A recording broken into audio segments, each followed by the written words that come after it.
Hello everyone, welcome to my channel. In this video I will show you how to drop and database from xampp. So you have to provide an SQL command to drop the database.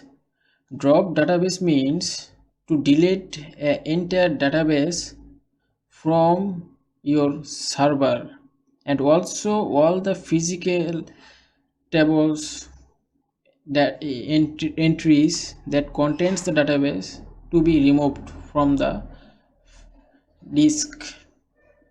So first you have to open your xampp. So click on this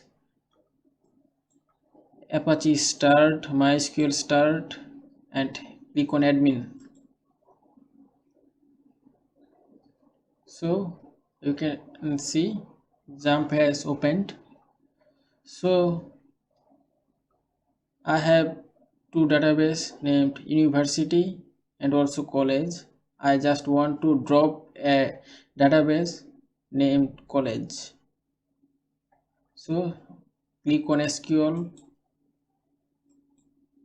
So just click on, you have to write a SQL command, this drop database name. So type drop database and the name of the database is college. You can provide semicolon or not, that nothing matter, that doesn't matter. So click on go. So you can see the college database has been dropped or deleted, and it is not in that list. So that's all. Thank you very much.